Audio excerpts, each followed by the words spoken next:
राजेश कुमार आप सभी का स्वागत करता हूं अपने YouTube चैनल आर्य एकेडमी कोचिंग सेंटर पर। सो गाइस, अपने लोग बात कर चुके थे पहली वाली क्लास में अम्ल और क्षार के बारे में, और आज बात करने वाले हैं लवण के बारे में। ठीक गाइस, ठीक।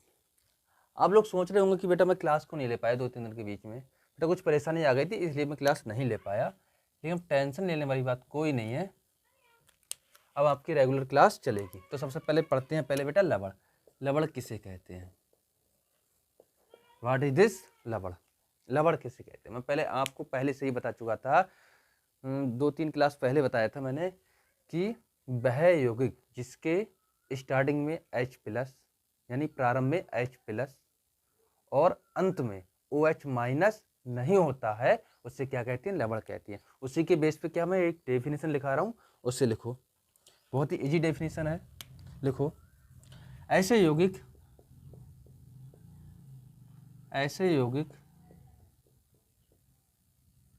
जो जलीय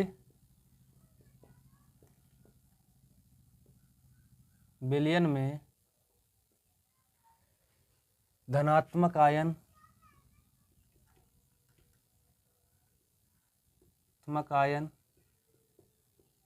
H+ के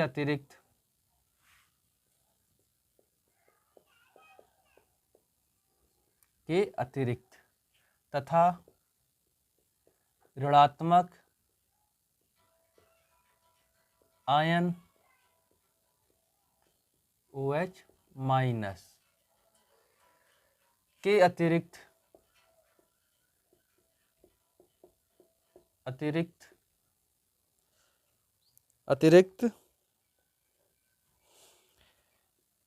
के अतिरिक्त में वियोजित होते हैं। अतिरिक्त में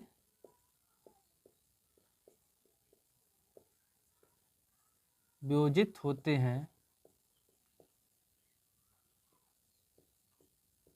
उन्हें लवण कहते हैं।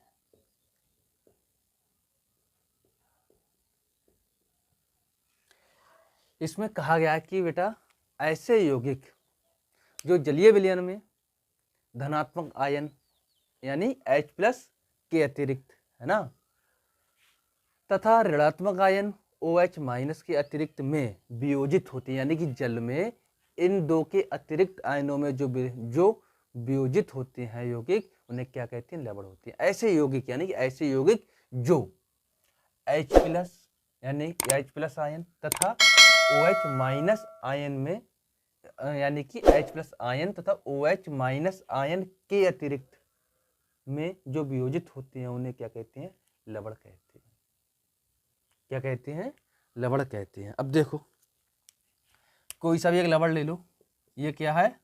लवण है। इससे वियोजित करो, जल में घोलो, ठीक है ना। ये क्या देगा? Na+ देगा और Cl- देगा, ठीक है ना। यही कहना चाह रहे थे कि अम्ल की लवण किसे कहते हैं? कि ऐसे यौगिक जो जलीय विलयन में धनात्मक आयन के अतिरिक्त, यानी कि धनात्मक आयन यानी H+ के अतिरिक्त यानी कि और किसी में टूटे, है नहीं, है ना, H+ में ना टूटे, ठीक, और ऋणात्मक आयन यानी OH के अतिरिक्त यानी कोई से भी मूलक में टूट जाए लेकिन OH- में ना टूटे, ऐसे यौगिक को क्या कहेंगे? ऐसे यौगिक को कहेंगे लवण। लवण, ये भी लवण है, और भी लवण बहुत सारे हैं, ये देख लो। कैल्शियम सल्फेट, है ना, इसे देखो, ये कैल्शियम में टूट जाएगा, ये सल्फेट में, है ना। देखो, ये भी क्या है? ये भी लवण है। लवण की पहचान क्या है?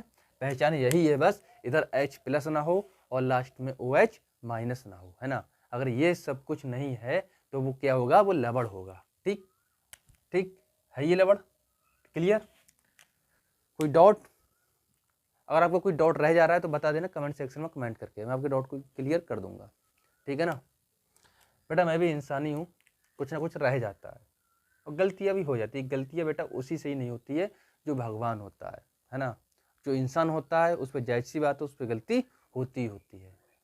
आपके जैसा मैं भी इंसान हूँ, ठीक। तो ये बताओ, ये क्लियर हो गया कि लवण किसे कहते हैं। ठीक, अब आगे बात करते हैं लवण के भौतिक गुण। लवण के भौतिक गुण पढ़ लेते हैं अपने लोग, ठीक है। लवण के भौतिक गुण, नंबर 1 डाल लो। लवण क्या होते हैं, वो रंगीन होते हैं। लवण रंगहीन होते हैं, है ना। एग्जाम्पल के लिए ले लो नमक, है ना। आपने देखा होगा नमक को कि वो कैसा होता है, रंगहीन होता है, उसमें कोई रंग ही नहीं होता है ना। तो क्या होंगे, जो भी लवण होंगे वो कैसे होंगे, रंगहीन होंगे। ठीक, इसका ये भी एक भौतिक गुण हो जाएगा। ठीक, सेकंड गुण है, यह जल में यानी कि लवण जल में अत्यधिक घुलनशील होते हैं। अत्यधिक घुलनशील होते हैं, घुलनशील होते हैं। जो लवण होते हैं गाइस, वो क्या होते हैं, वो जल में अत्यधिक घुलनशील होते हैं, यानी कि अत्यधिक विलय होते हैं। उन्हें अगर घोला जाए ना तो वो आसानी से घुल जाते हैं। ठीक, मेरे कहने का तात्पर्य यही था। थर्ड नंबर देखो, लवण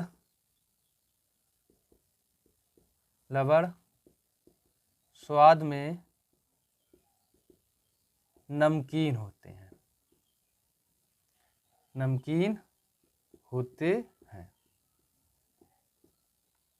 ठीक, आपने गाइस नमक को तो खाया ही होगा, ये रहा नमक, है ना। तो वो कैसा लगता है स्वाद में, कैसा लगता है, नमकीन लगता है, नहीं लगता है ना। तो लवण कैसे होंगे, नमकीन भी होंगे। इसका भी उदाहरण लिख लो, नमक ही लिख लो, है ना। और ये ऊपर वाला क्या था, ये जल में अत्यधिक घुलनशील होते हैं। तो नमक बताओ गाइस, ये जल में घुलता है नहीं घुलता है, आसानी से घुल जाता है। ठीक, तो नमक क्या होगा, लवण होगा। नंबर 4 देख लो, लवण कठोर, भंगुर तथा क्रिस्टलीय होते हैं। क्रिस्टलीय होते हैं, है ना। जो भी लवण होते हैं वो कैसे होते हैं, कठोर होते हैं। अब ये बताओ, जो नमक होता है, यही नमक ले लो, नमक क्या होता है, नमक कठोर होता है नहीं होता है, होता है, बहुत टाइट होता है। और कैसे होता है, भंगुर होता है। अगर उसे तोड़ा जाए तो उसे क्या घन से तोड़ना पड़ेगा, इतना कठोर होता है ना। तो क्या होगा, नमक ही इसका उदाहरण लिख लो। नमक क्या है, कैसा है, लवण है। ठीक, ऐसे ही क्रिस्टली होता है। क्रिस्टलीकरण का मतलब ये होता है कि दो लवण होते हैं ना, दो लवण होते हैं, उनका विलयन बनाया जाता है। विलयन बनाने के बाद उसे क्रिस्टलीय विधि द्वारा उसका क्रिस्टलीय किया जाता है, यानी कि क्रिस्टल किया जाता है उसका। क्रिस्टल का मतलब होता है उसे कठोर रूप में लाना। ठीक भाई, होता है कि ये क्रिस्टलीय भी होते हैं। जितने भी लवण होते हैं वो कैसे होते हैं, क्रिस्टलीय भी होते हैं। बहुत सारे होते हैं। ये देखो, कैल्शियम कार्बोनेट क्या है, ये लवण है। ठीक है गाइस, ठीक, रुकिए गाइस।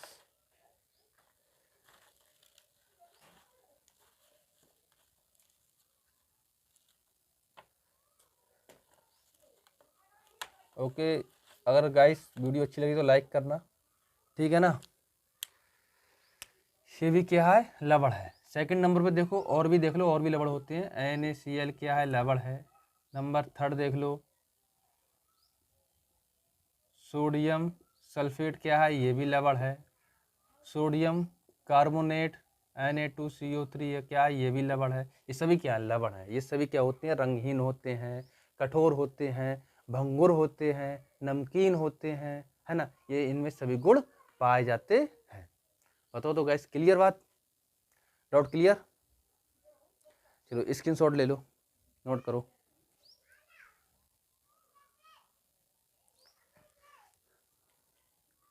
कर लिया नोट, कर लिया, स्क्रीनशॉट ले लिया। चलो, अगर गाइस हमारी ये आपको क्लास अच्छी लगी तो लाइक करना, एक लाइक तो आपका बनता ही है। ठीक, अब इसके बाद पढ़ेंगे अपने लोग लवण का वर्गीकरण। ठीक, इसको रफ कर देता हूँ तब तक के लिए मैं।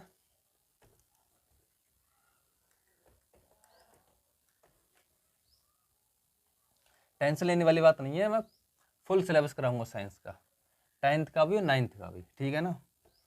और जो भी हो सकता है फर्स्ट ईयर का भी कराऊंगा, जितना हो सकता है। ठीक बेटा, मैं टाइम नहीं है ना, जितना टाइम मिलेगा उसी हिसाब से मैं फर्स्ट ईयर का करा दूंगा, लेकिन 9th का और 10th का फुल सिलेबस कराऊंगा, ये मैंने गारंटी ले रखी है। ठीक, लवणों का वर्गीकरण, वर्गीकरण, ठीक है। इसे इंग्लिश में कहते हैं क्लासिफिकेशन ऑफ साल्ट, ठीक। तो लवणों को क्या 6 भागों में डिवाइड किया गया है, इट्स 6 टाइप, यानी कि बेटा 6 भागों में बांटा गया है, बांटा गया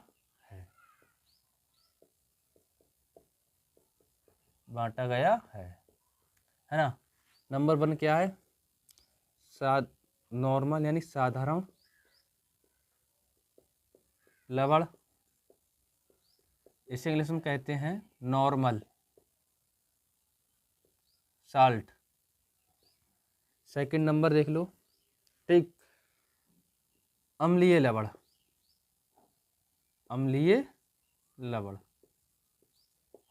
इसे इंग्लिश में कहते हैं एसिड साल्ट। नंबर 3 पे आता है क्षारीय लवण, इसे इंग्लिश में कहते हैं base salt. Okay guys. 4 number पे आता है द्विक लवण, इसे कहते हैं डबल साल्ट। 5 नंबर पे आता है मिश्रित लवण,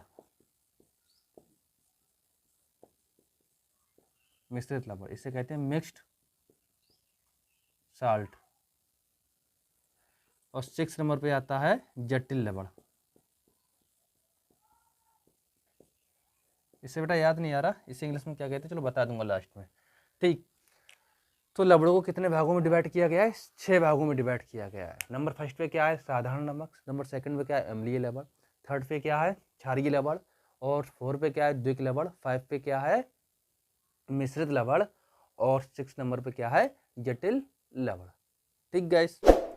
अब आप लोग सोच रहे होंगे भाई ये किस प्रकार के हैं, कैसे पहचान करेंगे, क्या होता है ये साधारण लवण, अम्लीय लवण, क्षारीय लवण, द्विक लवण, मिश्रित लवण, जटिल लवण। टेंशन लेने वाली बात नहीं है, मैं सब कुछ क्लियर कराऊंगा। इसमें लगभग आपके लिए ये 4 इंपॉर्टेंट है, ये मोस्ट इंपॉर्टेंट है आपके लिए। और ये तो क्या, ये नहीं आते हैं एग्जाम में आपके लिए, ये मैं क्लियर नहीं कराऊंगा, केवल इसके एग्जाम्पल मतलब ना, इसका कोई नहीं है, ये नहीं आते हैं, ठीक है ना। इसको छोड़ देंगे अपने लोग, इन 4 को अच्छे से पढ़ेंगे, ठीक। ये आपके लिए बहुत इंपॉर्टेंट है। फर्स्ट नंबर डाल लो, साधारण लवण, है ना, साधारण लवण। अब साधारण लवण किसे कहते हैं, बात आती है साधारण लवण किसे कहते हैं। तो इसमें है बेटा लिखा हुआ, किसी अम्ल से H+ आयनों का पूर्ण रूप से वियोजन होना यानी विस्थापित हो जाना, उसे क्या कहते हैं, उसे साधारण लवण कहते हैं। क्या हो जाता है बेटा, लिख लो, विस्थापन होना। इसमें देख लो, जो हाइड्रोजन होते हैं यानी कि जो अम्ल होते हैं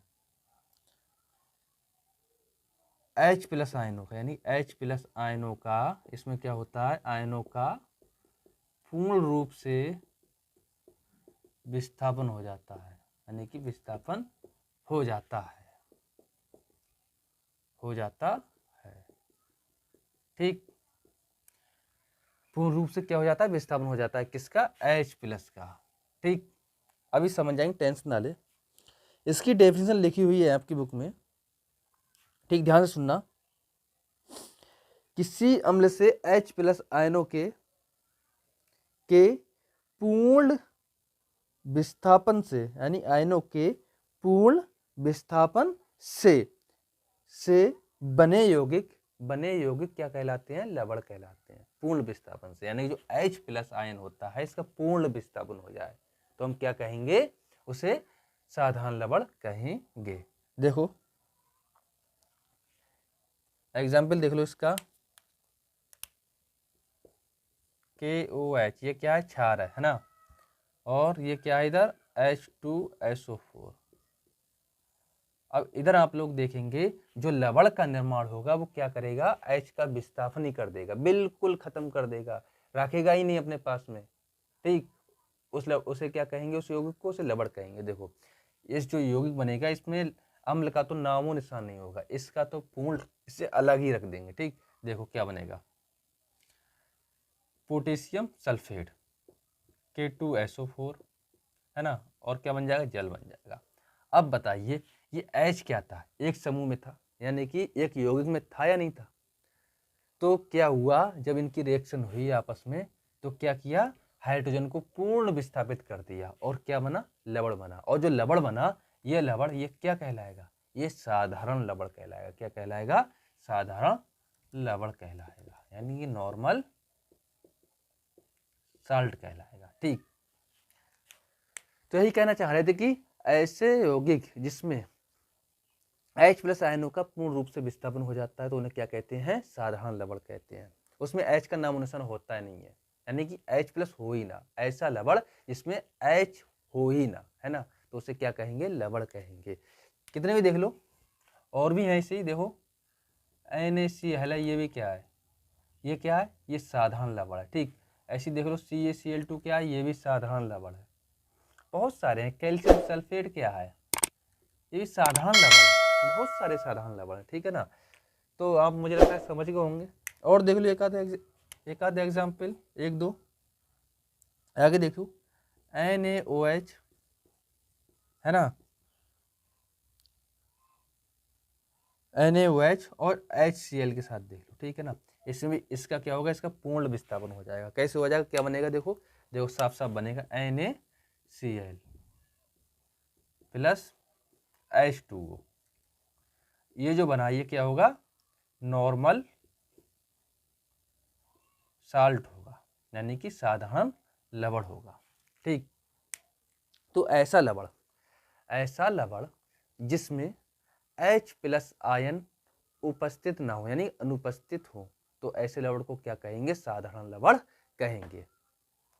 ओके, क्लियर, चलो क्लियर, समझ गए होंगे। रफ कर दूं, चलो स्क्रीनशॉट ले लो पहले इसका, फिर कराते हैं सेकंड नंबर पे अम्लीय लवण।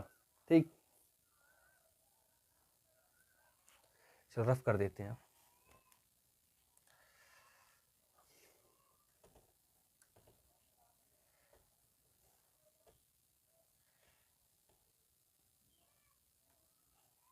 चलो कोई नहीं, समझ में आ जाएगा, टेंशन लेने वाली बात नहीं है।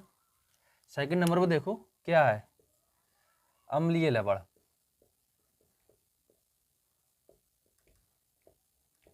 अम्लीय लवण, अब भाई अम्लीय लवण किसे कहते हैं, तो ये समझने से पहले फोकस इस पे करो। साधारण लवण में क्या था, उसमें जो H प्लस आयन था उसका पूर्ण रूप से विस्थापन हो जा रहा था, और इसमें क्या होगा, आंशिक रूप से विस्थापन होगा।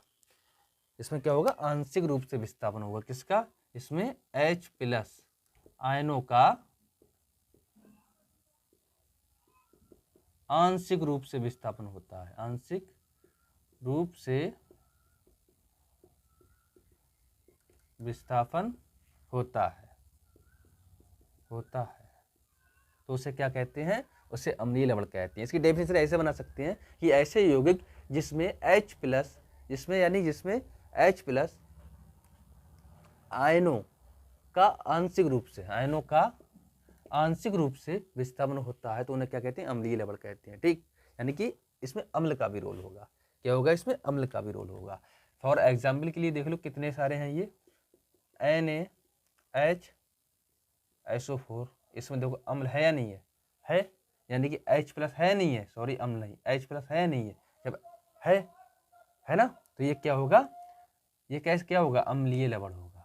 क्या होगा, ये अम्लीय लवण होगा। ठीक, ऐसे और भी होंगे।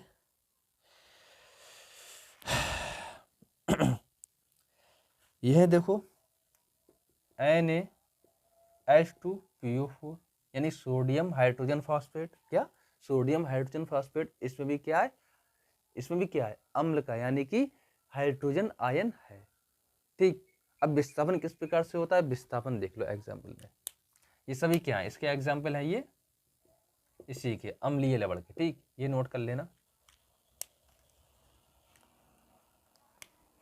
अब एग्जाम्पल देखो इसके इधर अभिक्रिया द्वारा, ठीक है ना। KOH की H2SO4 के रिएक्शन कराओ, ठीक, कराओ, तो इसमें क्या बनेगा, इसमें बनेगा K2SO4 प्लस H2O। क्या बनेगा, K2SO4, सॉरी क्या हो जा रहा है, मिस्टेक हो गई, रुक जाओ, क्या लिख दिया मैंने, सॉरी। देखो एग्जाम्पल, है ना, इसमें क्या होगा, NaOH की रिएक्शन H2SO4 के साथ करा दी, तो क्या बनेगा, देखो इसमें क्या H का भी रोल होगा, यानी कि आंशिक रूप से होगा। अगर यहाँ पर दो हैं तो एक इसका, यानी कि एक परमाणु इसका विस्थापित हो जाएगा, लेकिन एक परमाणु यौगिक में रह जाएगा। तो ऐसे यौगिक जिसमें अम्लों के H+ आयनों का आंशिक रूप से विस्थापन होता है, तो उसे क्या कहते हैं, उसे कहते हैं अम्लीय लवण। देखो इसमें क्या बनेगा, इसमें बन जाएगा NaHSO4 और क्या बन जाएगा, और बन जाएगा जल बन जाएगा, ठीक। तो यह बताइए आंशिक रूप से इसका विस्थापन हुआ कि नहीं हुआ, हुआ ना, क्लियर ना। यही कहना चाह रहे थे कि ऐसे यौगिक जिसमें अम्लों के H+ आयनों का आंशिक रूप से विस्थापन होता है, तो उसे क्या कहते हैं, अम्लीय लवण कहते हैं। सीधी बात कहें तो अगर आपको यौगिक में कोई सा भी यौगिक लिखा हुआ है, यौगिक सूत्र यानी कि लवण है और उसमें H का रोल दिख रहा है, जैसे कि NaHSO4, ये क्या होगा, ये भी अम्लीय लवण होगा, है ना।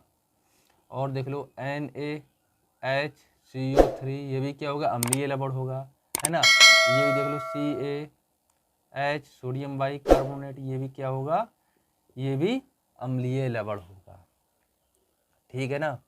ये भी देख लो कैल्शियम बाई सल्फेट, ये भी क्या होगा, ये भी अम्लीय लवण होगा। क्लियर, डॉट क्लियर, ये सभी क्या है, अम्लीय लवण। अब इसमें देखो सभी में ये H दिख रहे हैं कि नहीं दिख रहे हैं, दिख रहे हैं, तो ये सभी क्या है, अम्लीय लवण है, ठीक। डॉट क्लियर, लिख लो, स्क्रीनशॉट ले लो।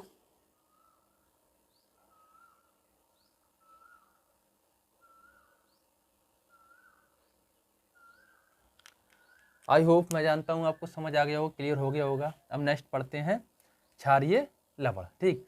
पहले एक बार और रिवाइज कर लो, जो साधारण लवण था उसमें क्या हो रहा था, ये ऐसे यौगिक जिसमें अम्लों के आयनों का यानी H+ आयनों का पूर्ण रूप से विस्थापन हो रहा था, उसे कह रहे थे साधारण लवण, है ना। अब अम्लीय लवण में क्या था, अम्लीय लवण में था H+ आयनों का आंशिक रूप से विस्थापन हो रहा था, यानी कि बिल्कुल सूक्ष्म के बराबर उसका विस्थापन हो रहा था। तो उन लवणों को क्या कह रहे थे, उन्हें कह रहे थे अम्लीय लवण, ठीक।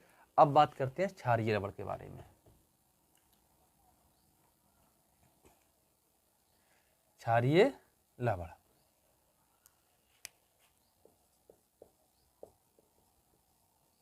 क्षारीय लवण, है ना।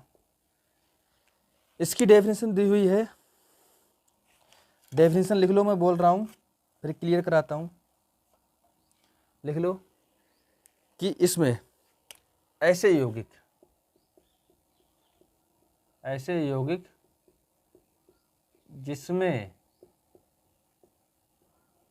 जिसमें क्षारकों के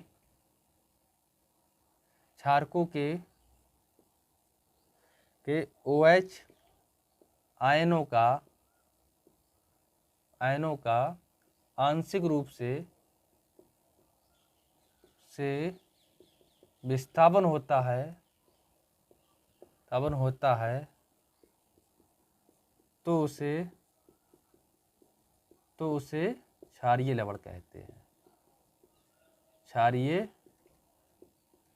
लवण कहते हैं, है ना। क्या कहना चाह रहे हैं इसमें कि ऐसे यौगिक जिसमें क्षारकों के OH माइनस आयनों का आंशिक रूप से कैसा आंशिक रूप से विस्थापन होता है तो उसे क्षारीय लवण कहते हैं। फॉर एग्जाम्पल देखो, कॉपर हाइड्रोक्साइड, कॉपर हाइड्रोक्साइड है ना, HCl, ठीक, बनेगा CuOHCl प्लस बनेगा यहाँ पर H2O, ठीक। गाइस मैं आपको यहाँ पर अभी के लिए जितने भी रिएक्शन करा रहा हूँ कंप्लीट नहीं, वो बैलेंस नहीं करा रहा हूँ, बैलेंस खुद से कर लेना, ठीक है ना। कुछ ना कुछ तो कर ही सकते हो खुद से, ठीक।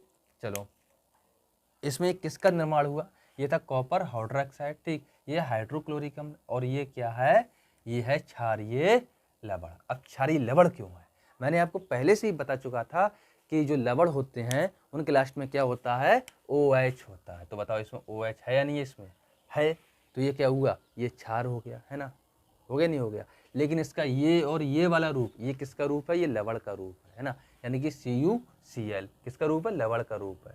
तो ये इसमें दोनों रूप पाए जा रहे हैं, क्षार के भी और लवण के, तो इसलिए इसे क्या कहेंगे, इसे कहेंगे क्षारीय लवण, ठीक। तो इसका लिख लो, इसका लिख लो, कॉपर, रासायनिक सूत्र, रासायनिक नाम कॉपर क्लोरो हाइड्रोक्साइड, हाइड्रोक्साइड, ठीक है ना, लिख लो। इसे कहते हैं कॉपर हाइड्रोक्साइड,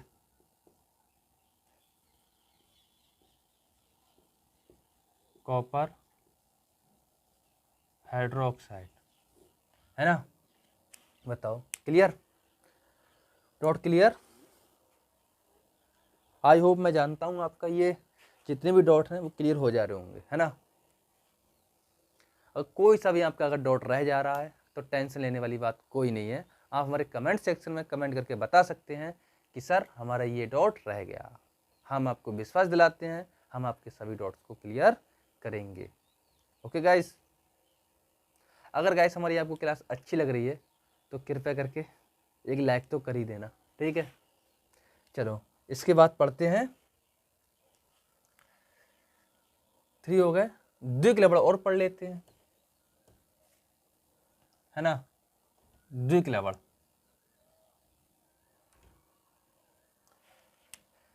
हेडिंग डाल लो, द्विक लवण, इसे कहते हैं इंग्लिश में डबल लवण, डबल लवण यानी डबल साल्ट। अब गाइस आपको इसमें नाम से ही लग रहा होगा कि इसमें डबल साल्ट यानी कि डबल यानी कि 2, साल्ट माने लवण, यानी जिसमें 2 लवण हो उसे क्या कहेंगे, डबल साल्ट कहेंगे, यानी कि द्विक लवण कहेंगे। लिख लो, 2 भिन्न लवणों के, लिखो इसमें 2 भिन्न लवणों के विलयनों के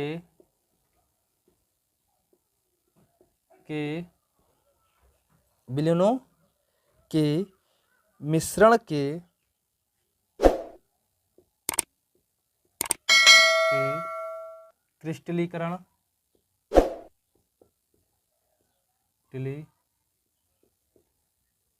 क्रिस्टलीकरण करने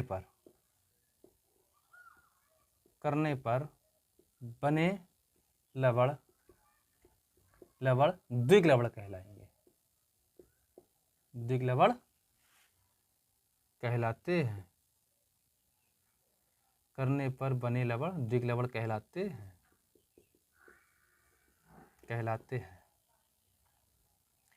इसमें लिखा हुआ है कि 2 भिन्न लवणों के, 2 भिन्न लवणों के यानी कि 2 भिन्न लवणों के विलयनों के मिश्रण के क्रिस्टलीकरण करने पर बने लवण उन्हें क्या कहते हैं, द्विक लवण कहते हैं। और क्रिस्टलीकरण में आपको पहले से ही बता चुका हूं कि क्रिस्टलीकरण में क्या होता है, 2 लवणों का कठोर रूप में यानी ठोस रूप में परिवर्तित करना क्रिस्टलीकरण कहलाता है, ठीक है ना। वैसे तो इसकी डेफिनेशन और है लेकिन अपनी भाषा में समझ लो, ठीक।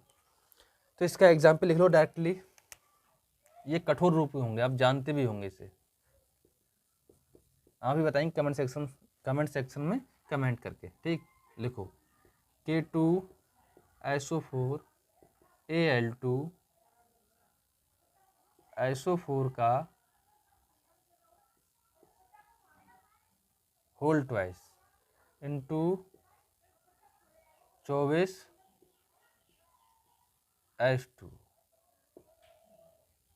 अब बताओ ये किसका फार्मूला है? जानते हैं आप? जानते हैं? नहीं जानते ना, चलो कोई नहीं, मैं बताता हूँ। ये है फिटकरी का, फिटकरी का, जिससे बोलते हैं एलम, एलम बोलते हैं। ठीक है ना। तो ये क्या होता है फिटकरी? आपने देखी है, देखिए ना कैसी होती है, कठोर होती नहीं होती है? होती है ना। तो उसको कैसे, उसका निर्माण कैसे किया जाता है? कैसे किया जाता है? किस विधि द्वारा किया जाता है? बता सकते हैं? नहीं बता सकते?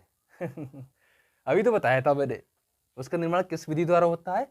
क्रिस्टलीकरण विधि द्वारा होता है। जो होते हैं, जो फिटकरी होती है, वो किस विधि द्वारा उसका निर्माण होता है? क्रिस्टलीकरण विधि द्वारा उसका निर्माण होता है। ठीक, क्लियर? ये फिटकरी का हो गया। ठीक, तो आप कैसे पहचान करेंगे? इसे अच्छे कहते क्यों हैं द्विक्लवड़? इसे क्यों कहते हैं?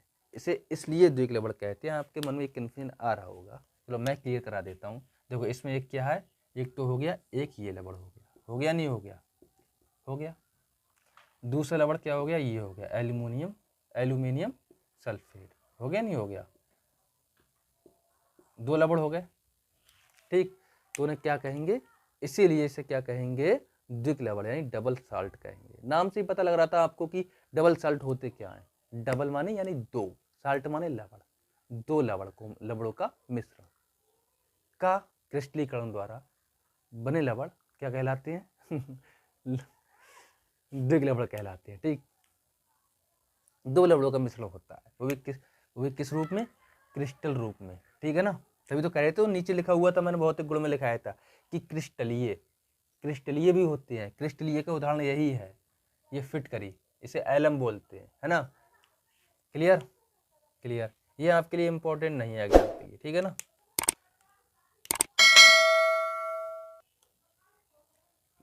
ये चार क्लियर हो गए। Okay guys.